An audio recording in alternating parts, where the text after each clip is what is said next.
Hello students, I am Ghanshyam Kumar Srivastava, physics teacher for NEET and JEE. Alternating circuits का ये चौथा video है। तीसरे वीडियो के लास्ट में मैं आप लोगों को रेजोनेंस कर्व के बारे में बता रहा था। उसमें लास्ट में क्वालिटी फैक्टर या शार्पनेस ऑफ रेजोनेंस के बारे में मैंने आप लोगों को बताया था। अब आप उसी के आगे देखें। एक बात आप लोग और याद रखिएगा कि LCR सर्किट जब रेजोनेंस की कंडीशन में होती है, इसी को टेलीविज़न और रेडियो के ट्यूनिंग मैकेनिज्म में पहले यूज़ किया जाता था। उससे रिलेटेड कुछ पॉइंट हैं जो आप लोगों को हम बताएंगे, तो आप केयरफुली देखें। जैसे जैसे कर्व ऊपर की ओर शिफ्ट होता जाएगा, उसके रेजिस्टेंस की वैल्यू डिक्रीज होती जाती है, शार्पनेस इंक्रीज होता जाएगा, और ओमेगा 1 और ओमेगा 2 के बीच का जो गैप है, यहाँ से लेकर के यहाँ तक की जो डिस्टेंस है, जिसे आप बैंड विड्थ कहते हैं, तो जैसे जैसे कर्व ऊपर की ओर इंक्रीज होगा, बैंड विड्थ डिक्रीज होती जाएगी। और उस सर्किट की सेलेक्टिविटी अच्छी मानी जाती है, यह आप ध्यान रखिएगा। जिसकी शार्पनेस ज़्यादा होगी उसकी सेलेक्टिविटी बेहतर मानी जाती है। इसको लेकर के एक थ्योरेटिकल क्वेश्चन आप लोगों से पूछा जाता रहा है। उसके लिए एक पॉइंट हम यहाँ पर लिखे दे रहे हैं, आप ध्यान से देखें।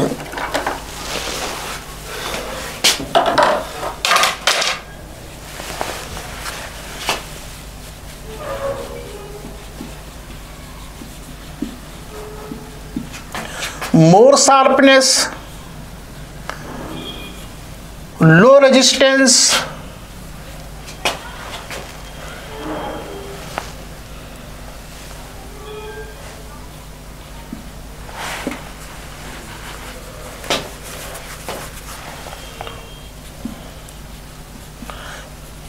Small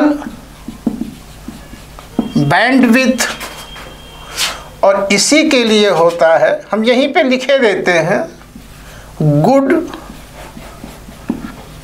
selectivity.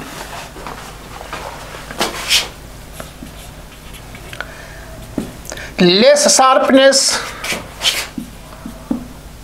High value of R,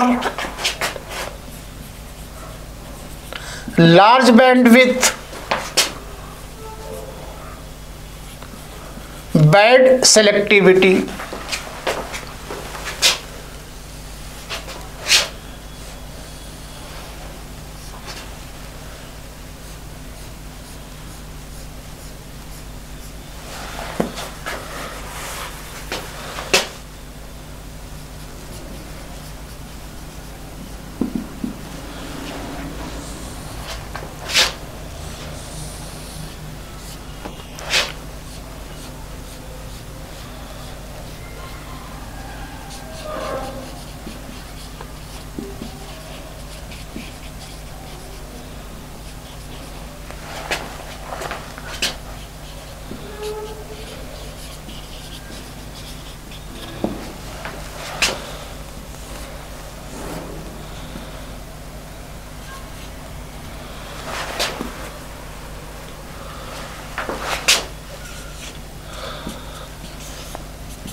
अब आप देखें, तो ये मैंने आपको समझा दिया है।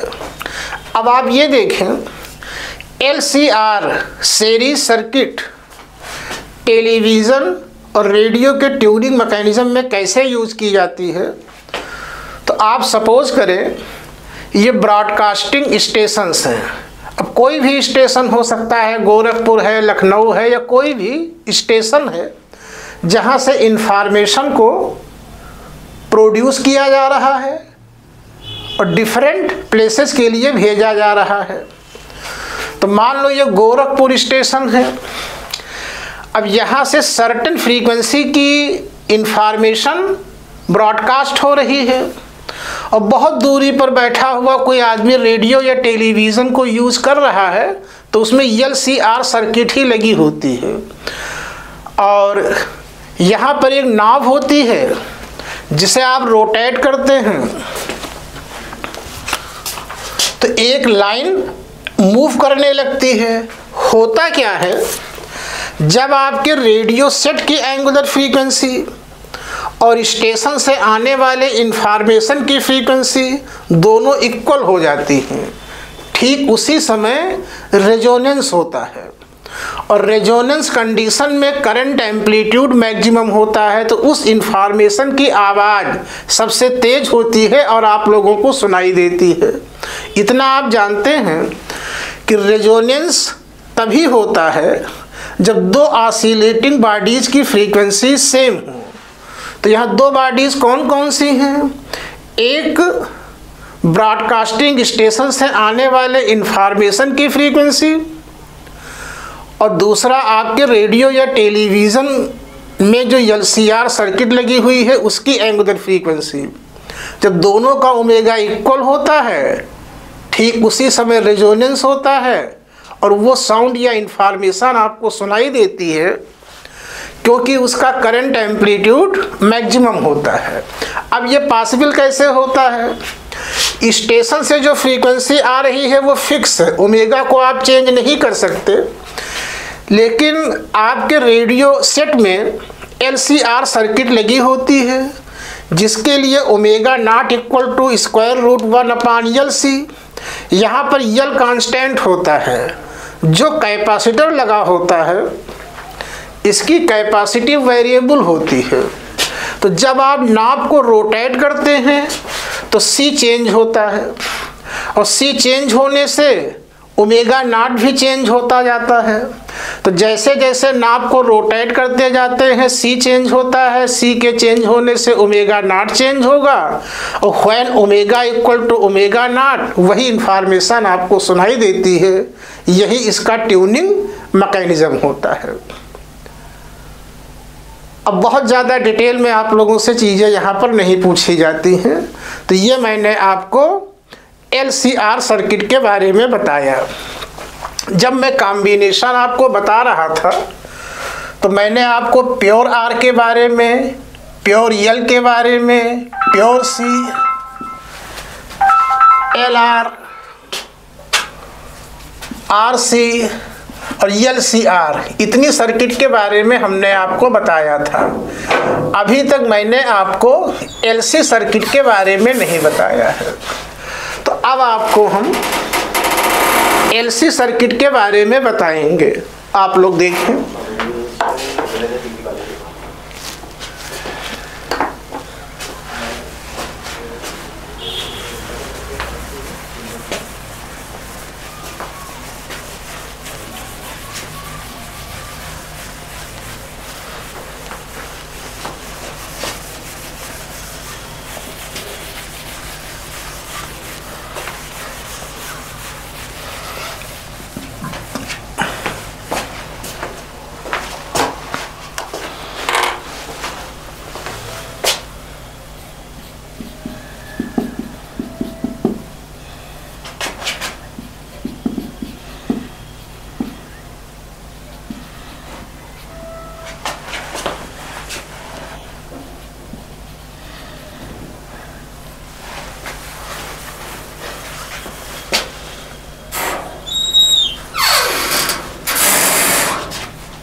जरा बंद करो।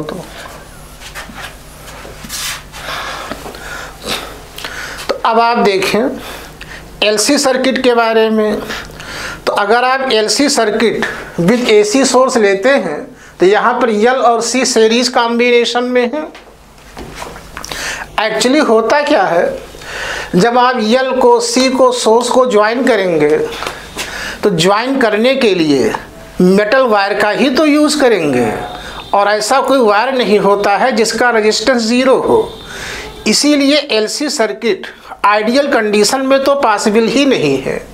जब आप यल सी और सोर्स का कनेक्शन करेंगे तो वायर का रेजिस्टेंस तो उसमें इन्वॉल्व हो ही जाएगा, तो एक्चुअल सर्किट LCR ही होती है। लेकिन थ्योरेटिकली आप लोगों से पूछा जा सकता है कि रेजिस्टेंस नेग्लिजिबल है। अगर क्वेश्चन में LC सर्किट की बात की गई है, R = 0 माना गया है, तब आप यही लेंगे। अब आप देखें, यहाँ पर भी वही पूछा जाएगा कि रिजल्टेंट वोल्टेज क्या होगा, इम्पीडेंस क्या होगा।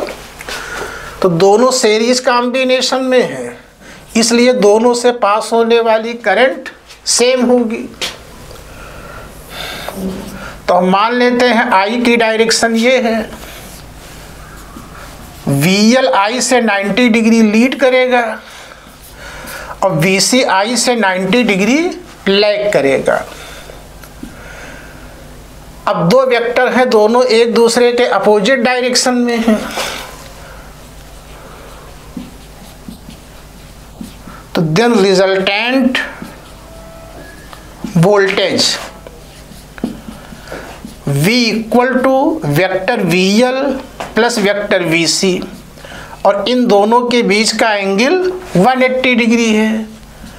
Then V = VL difference VC। अब दोनों में से कौन ज़्यादा होगा? अगर VL की वैल्यू VC से ज़्यादा है, उस केस में रिजल्टेंट वोल्टेज टुवर्ड्स VL होगा और VI से 90 डिग्री लीड करेगा। और V टुवर्ड्स VC होगा if VC greater than VL, इस केस में VI से 90 डिग्री लैग करेगा। तो आप कह सकते हैं कि V = V0 sine omega t plus minus π/2, I = I0 sine omega t. अगर आप यहाँ पर केवल ओमेगा टी लिखते हैं तो यहाँ पर भी आप प्लस माइनस π/2 लिख सकते हैं। यहाँ पर रिजल्टेंट वोल्टेज I से या तो 90 डिग्री लीड करेगा या 90 डिग्री लैग करेगा। और आप इम्पीडेंस के बारे में देखें तो आपने देखा V = VL डिफरेंस VC।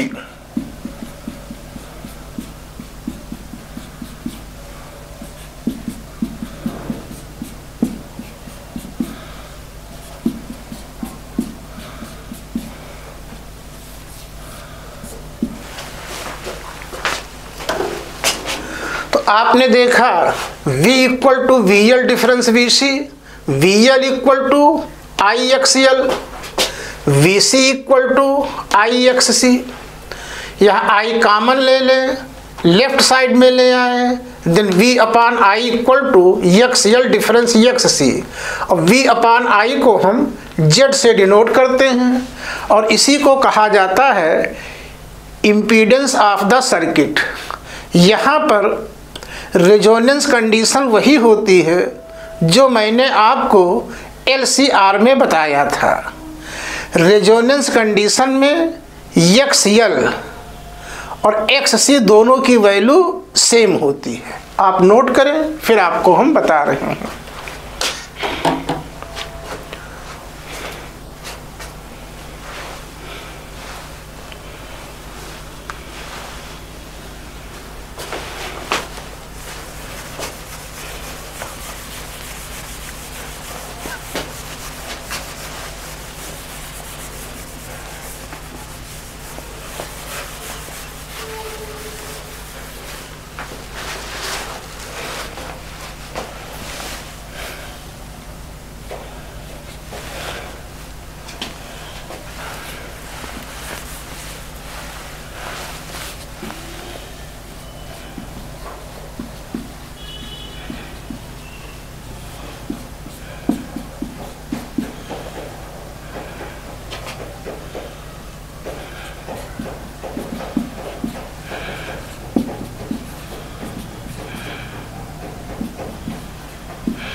अब आप देखें तो at resonance XL equal to XC omega L equal to 1/ओमेगा C then omega equal to square root 1/LC।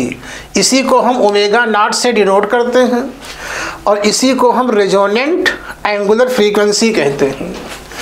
और आप देखो इस कंडीशन में Z इक्वल टू 0 होगा तो Z की ये मिनिमम वैल्यू होती है जो इक्वल टू 0 होगी, और इन दोनों के इक्वल होने से VL equal to VC, resultant voltage V equal to 0, Z equal to V not upon I not, then I not equal to V not upon Z। और इस केस में I नॉट की वैल्यू मैक्सिमम है। ये तभी possible हो सकता है जब Z आपका मिनिमम हो, तो I नॉट मैक्सिमम तभी होगा जब Z की वैल्यू मिनिमम हो, और इस कंडीशन में Z minimum equal to 0, hence I not max equal to infinite. तो बहुत ज़्यादा आपको नहीं याद रखना है। अगर आप भूल जाते हैं तो आपने क्या देखा, बस आप फेज का डायग्राम बनाएंगे, तुरंत आपको सारी चीज़ें मिल जाती हैं। आप इसे नोट करें, फिर आपको हम आगे बताते हैं।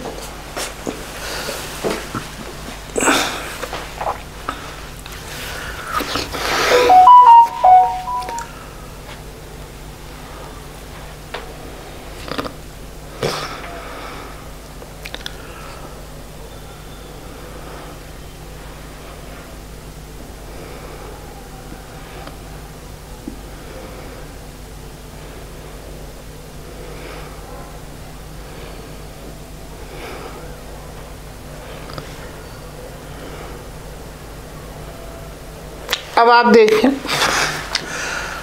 तो एलसी सर्किट में इतना ही याद रखिएगा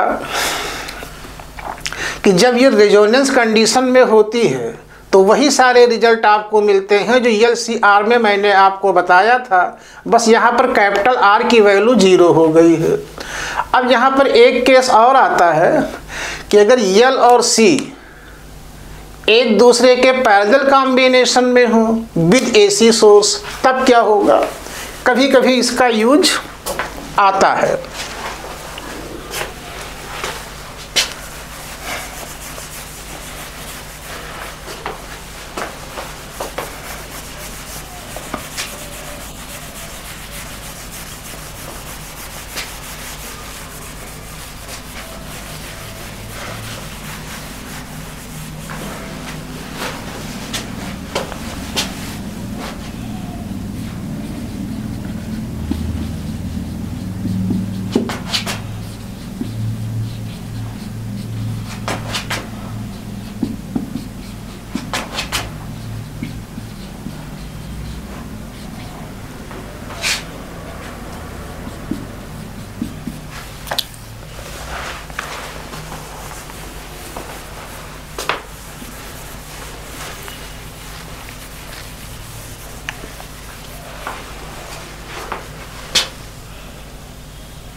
अब आप देखें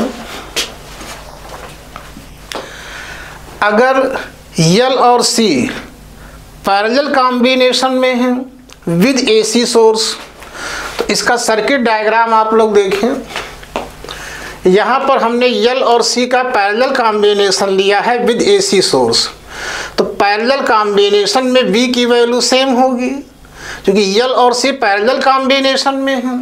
तो ये डेफिनेट है कि दोनों के अक्रॉस वोल्टेज सेम होगा, लेकिन दोनों से पास होने वाली करंट अलग अलग होगी।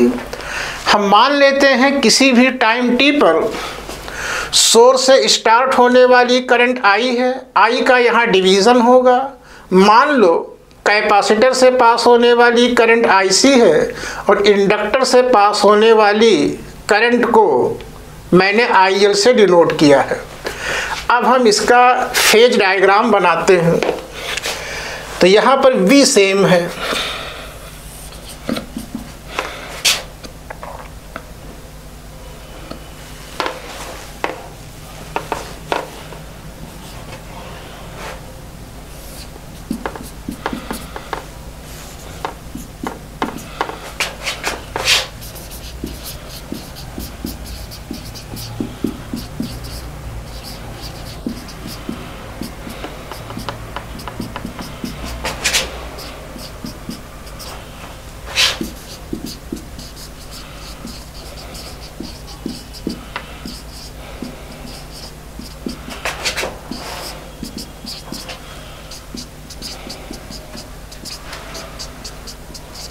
तो बहुत डिटेल में आपको जाने की ज़रूरत नहीं है। दोनों के अक्रॉस वोल्टेज सेम है, तो मैंने सपोज किया है V की डायरेक्शन ये है, IL V से 90 डिग्री लैग करता है, इसीलिए IL को हमने नीचे की ओर इंडिकेट किया है, और IC V से 90 डिग्री लीड करता है, इसीलिए IC को ऊपर की ओर इंडिकेट किया है। अब आप देख रहे हैं कि IL और IC एक दूसरे के अपोजिट डायरेक्शन में हैं, अपोजिट फेज में हैं, इसलिए resultant current equal to IL difference IC, क्योंकि दोनों अपोजिट फेज में हैं, इसलिए रिजल्टेंट करंट दोनों के डिफरेंस के इक्वल होगा। At resonance omega equal to omega not equal to square root 1/LC, और रेजोनेंस कंडीशन में IL equal to IC, hence I equal to 0। इसके अलावा यहाँ और कुछ जानने की ज़रूरत नहीं होती है। अब आपको हम चोक कॉइल के बारे में बताएंगे, जो कभी कभी आप लोगों से पूछा जाता है। ये चोक कॉइल क्या है? चोक कॉइल LR सर्किट है। एक इंडक्टर होता है, एक रजिस्टार होता है विद AC सोर्स। तो चोक कॉइल क्या है? यह है LR circuit with AC source. ये AC में करंट को कंट्रोल करने का काम करता है। DC सर्किट में करंट को कंट्रोल करने का काम रिहास्टेट करता है। AC में करंट को कंट्रोल करने का काम चोक कॉइल करता है। क्या है वो आप लोग देखें।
अब आप देखें,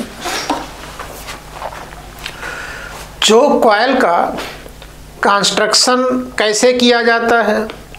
तो चोक कॉइल को बनाने के लिए एक साफ्ट आयरन की रॉड ली जाती है। इसका शेप सिलेंड्रिकल होता है।